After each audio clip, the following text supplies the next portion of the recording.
नमस्कार दोस्तों, स्वागत है आप सभी का। सच्ची श्रद्धा से कमेंट में जरूर लिखे हर हर महादेव, राधे राधे, देवों के देव महादेव सदैव आप पर अपनी कृपा बनाए रखे। दोस्तों, आज की जो कहानी है वो बहुत ही ज्ञानवर्धक और बहुत ही मोटिवेशनल है। दोस्तों, आज के वीडियो में हम बात करेंगे आखिर पत्नी की वो कौन सी 3 चीज होती है जो हर पुरुष को देखना चाहिए। दोस्तों, जो पुरुष अपने पत्नी के इन 3 चीजों को देखता है वह अपने जीवन में कभी भी गरीब नहीं रहता। उसके घर में सदैव मां लक्ष्मी का वास रहता है और मां लक्ष्मी की कृपा दृष्टि उनके ऊपर सदैव बनी रहती है। दोस्तों, आज की वीडियो में हम बताएंगे कि आखिरकार वह कौन सी 3 चीजें हैं जो हर पुरुष को अपनी पत्नी के देखनी चाहिए। दोस्तों, उससे पहले आप सभी से निवेदन है, यदि चैनल पर आप लोग नए हैं या चैनल पर पहली बार आए हैं तो कृपया करके चैनल को सब्सक्राइब कर लें, क्योंकि दोस्तों हम अपने चैनल पर रोजाना ऐसे ही ज्ञानवर्धक और मोटिवेशनल वीडियो अपलोड करते रहते हैं। चलिए तो दोस्तों शुरू करते हैं आज की इस प्यारी सी वीडियो और इस प्यारी सी कहानी से। जानते हैं कि पत्नी की वह कौन सी 3 चीज है जो हर पुरुष को अपनी पत्नी की देखनी चाहिए। दोस्तों, एक बार की बात है, किसी गांव में एक आदमी रहा करता था। दोस्तों, वह आदमी अपनी पत्नी से बहुत परेशान था, क्योंकि उसकी पत्नी अपने पति से बात बात पर लड़ाई झगड़ा करती थी। उसके घर में एकदम कंगाली छा गई थी। खाने के लिए घर में ना ही कोई दाने थे, ना ही पीने के लिए पानी और ना ही पहनने के लिए वस्त्र। दोस्तों, रोज रोज के इस कलेश से वह पुरुष अपनी पत्नी से परेशान हो गया था। दोस्तों, एक दिन की बात है, वह आदमी अपने घर से जंगल की तरफ निकल जाता है। दोस्तों, जंगल में जाते जाते उस आदमी को एक साधु से मुलाकात होती है। तब वह आदमी उस साधु के पास बैठ जाता है और वहां पर बैठकर रोने लगता है। दोस्तों, वह साधु उस आदमी को पूछते हैं कि पुत्र, आखिर तुम्हें हुआ क्या है, तुम क्यों रो रहे हो। तब वह आदमी उस साधु को बताता है कि महाराज, मेरे घर में मेरे पत्नी और मेरे 2 छोटे छोटे बच्चे हैं। मेरी पत्नी मेरी कोई भी बात नहीं मानती है, बात बात पर मुझसे लड़ाई झगड़ा करती है, जिसकी वजह से मेरा एक छोटा सा बिजनेस था वह भी बंद हो गया और अब हम घर में दाने दाने के लिए मोहताज है। हमारे घर में खाने के लिए कुछ भी नहीं है, पीने के लिए पानी नहीं है और पहनने के लिए वस्त्र नहीं है। लेकिन मैं अपनी पत्नी को समझाता हूं कि लड़ाई झगड़े ना करें। इसके बावजूद भी वह घर में रोज लड़ाई झगड़ा करती है। इस वजह से मैं बहुत दुखी हूं और बहुत परेशान हूं, इसलिए मैं घर छोड़कर आपकी शरण में आया हूं। दोस्तों, वह साधु महाराज उस आदमी को बोलते हैं कि पुत्र, तुम रो मत। आज मैं तुम्हें ऐसे 3 चीज बताने जा रहा हूं जो पुरुष अपनी पत्नी की 3 चीजों को देखता है। वह पुरुष अपने जीवन में कभी भी गरीब नहीं रहता है और ना ही उसके घर में कभी लड़ाई झगड़े होते हैं और उसके बिजनेस में तरक्की होती है। दोस्तों, तो वह साधु महाराज उस आदमी को बताते हैं कि मैं तुम्हें जो बातें बताने जा रहा हूं उन 3 चीजों को गांठ बांध लो। तब वह आदमी उस साधु महाराज की बातें बहुत गौर से सुनता है और साधु महाराज से बोलता है कि प्रभु, आप मुझे जल्द से जल्द बताइए वह कौन से 3 चीज है जो हर पुरुष को अपने पत्नी की देखनी चाहिए। दोस्तों, तब वह साधु महाराज उस आदमी को एक कहानी सुनाते हैं। तो चलिए दोस्तों, गुरुजी से ही सुनते हैं इस कहानी के बारे में। दोस्तों, किसी नगर में एक सेठ रहा करता था। उस सेठ का बहुत बड़ा व्यापार था। उसके घर में सेठ और उसकी पत्नी रहा करते थे। उस सेठ और सेठानी में आपस में बहुत प्रेम था। उनके घर में कभी भी लड़ाई झगड़ा, किसी प्रकार का कोई अंधा क्लेश नहीं होता था।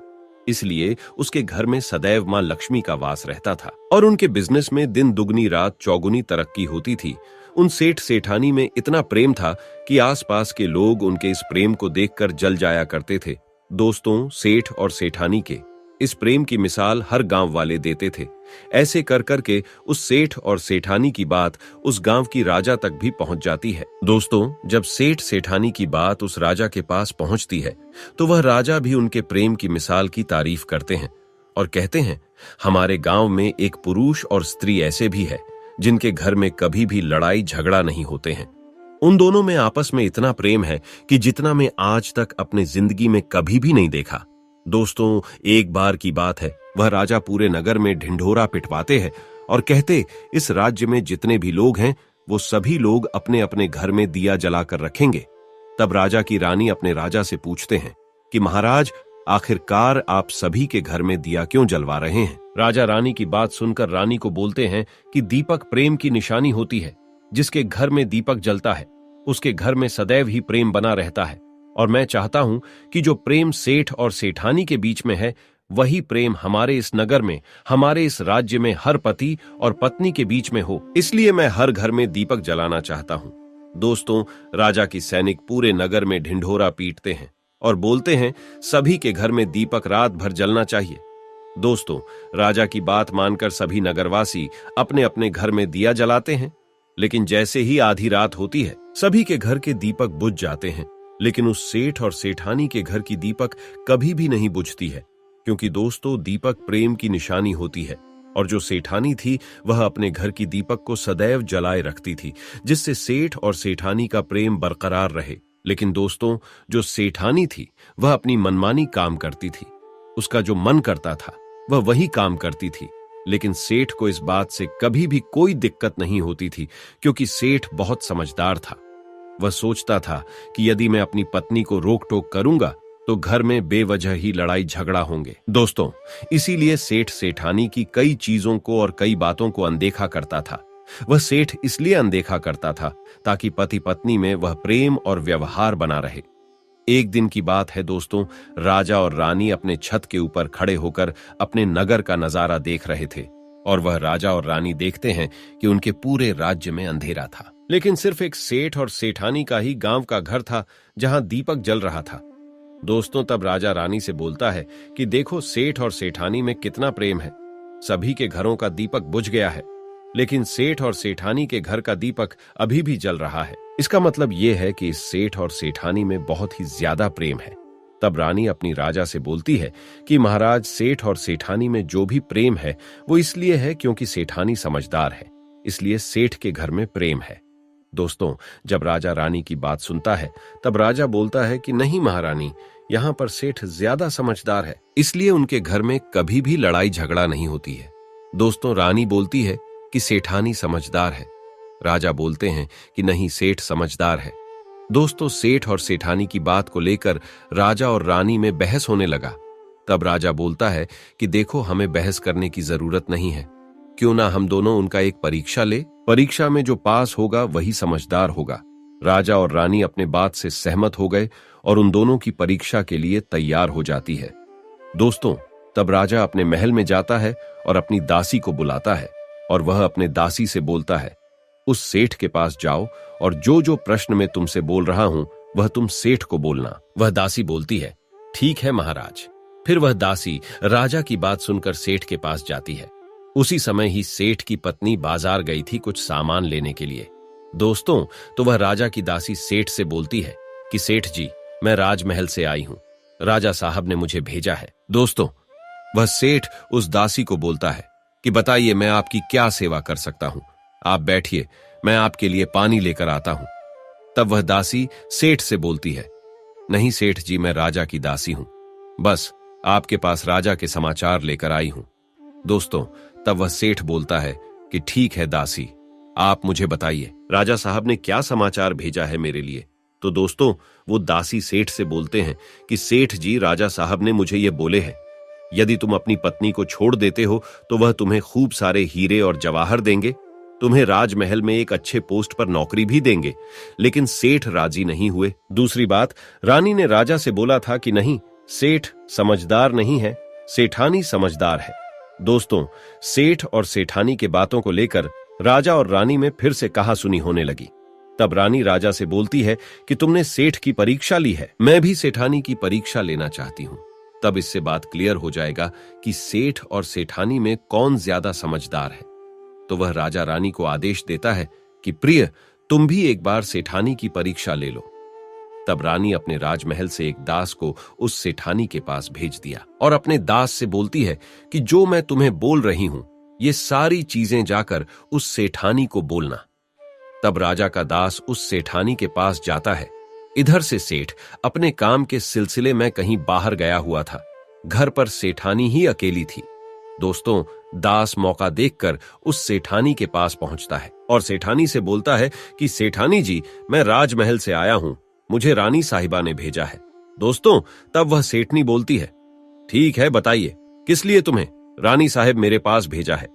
दोस्तों, तब वह दास सेठानी से बोलता है कि रानी साहिबा ने बोला है कि यदि तुम अपने पति को छोड़ दोगी तो वह बहुत सारे हीरे जवाहरात देंगे, और अगर तुम अपने पति को मार दोगी तो वह तुम्हें अपने राज्य का आधा हिस्सा दे देंगे।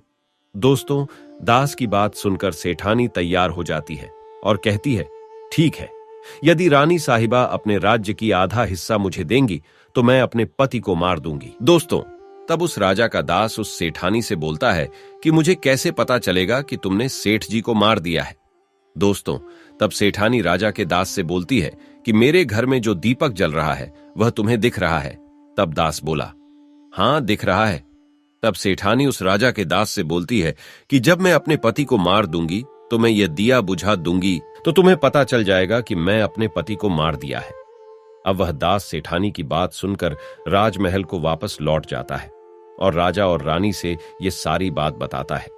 सेठानी की बात सुनकर रानी बहुत अचंभित हो जाती है और रानी को स्त्री जाति से नफरत होने लगती है। दोस्तों, तब वह राजा अपने सारे दास दासियों के साथ सारे सैनिकों को बुलाता है और बोलता है, देखो, मैं यह नहीं चाहता हूं कि राजा और रानी की वजह से किसी निर्दोष की जान जाए। तुम ऐसा करो, उस सेठानी के घर जाओ और उस सेठ को सारी बातें बता दो और उस सेठ को बचा लो। दोस्तों, इधर दास और दासी सेठानी के घर पर जाते हैं और सोचते हैं कि सेठानी तो सेठ को रात में मारेगी और दिया भी बुझाएगी। इससे पहले ही हम सेठानी के घर में हमला बोल देते हैं। दोस्तों, इधर रात भी नहीं हुई थी, शाम का समय था और जैसे ही राजा के सैनिक सेठानी के घर पर धावा बोलते हैं तो देखते हैं कि सेठ पहले से ही मरा हुआ है। दोस्तों, तब राजा और रानी के दास दासी उस सेठानी से बोलते हैं, सेठ जी तो मरा पड़ा है, लेकिन सेठ को तो तुम्हें रात में ही मारने के लिए बोला गया था। दोस्तों, तब वह सेठनी उस दास और दासी से बोलती है कि सेठ को तो मुझे मारना ही था, रात में तो मुझे दिया बुझाना था, इसलिए सेठ को तो मैंने दिन में ही जहर देकर मार दिया है।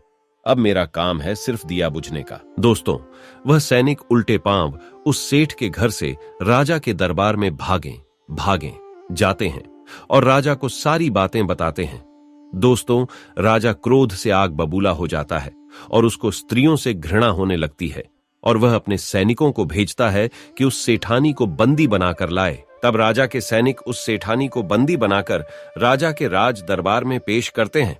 दोस्तों, तब वह राजा उस सेठानी को कारावास में डलवा देता है और वह राजा समस्त स्त्री जाति से नफरत करने लगता है।